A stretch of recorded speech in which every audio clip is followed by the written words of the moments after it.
Welcome back. Today I'm joined by Paul Levesque, who is with the Rolling Thunder Ride for Freedom event, which is coming up fairly soon.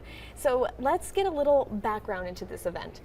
Okay, so this event is actually in its 36th year. Would have been 37, but we had to forego 2020 due to COVID. Right. So a little bit of background on Rolling Thunder and how this event actually took place and started. Back in 1987, two Vietnam veterans got together in a little diner in New Jersey, and they were dismayed with the amount of prisoners of war and military action from Vietnam. So they decided to take some action. So they decided to organize a ride to Washington, D.C. to demonstrate the fact that we want accountability for these POWs and MIAs. Right. So the first ride started in 1987.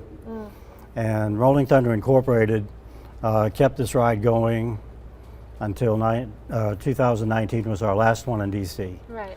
In 2020, we decided to go nationwide. Now it's everywhere. And Yes. here in So, Jacksonville, right? Jacksonville, North Carolina. That will be the third year for the state of North Carolina's event. So what can people expect at this event? Well, it's really hard to say. Since it's a statewide event, we're hoping to attract riders from all over the state. Everybody's welcome. We're not charging any ride fee because this is more for the POWs and MIAs and awareness and accountability for those that, especially the families are missing their loved ones and not knowing where they're at. Yeah. So the first year we did it in Jacksonville, I think we had a little over 300 motorcycles participate.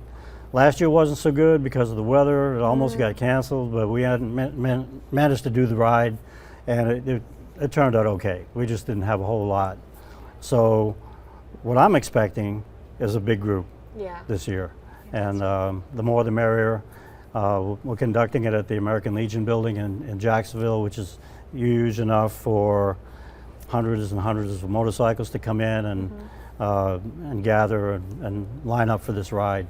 Fantastic. So the ride itself is an awareness, and I think anybody that participates in it will really appreciate the fact that we'll have multi-law enforcement agencies from all over participating, escorting the ride, make sure it's conducted in a safe manner.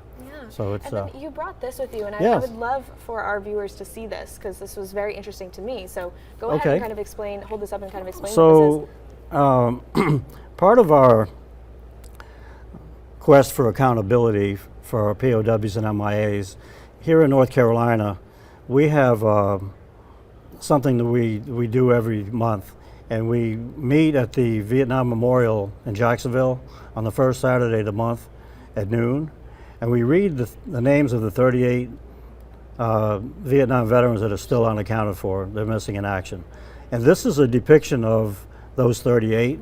This photo was actually prepared by a group called Mission POW-MIA. It's kind of small, so I don't know if the viewers could actually zoom in on it and see anything. But we're zooming in. It's something we do. So on the Friday night candlelight vigil, what we will do is we'll gather with the public at the Vietnam Memorial there at Lejeune Memorial Gardens at 8 p.m. We will hold a small missing man table ceremony, and then we will read and allow the names of these 38. So this is just an example of what it means to North Carolina. Not only for the Vietnam, but I mean we have several from Korea, World War II. There's thousands.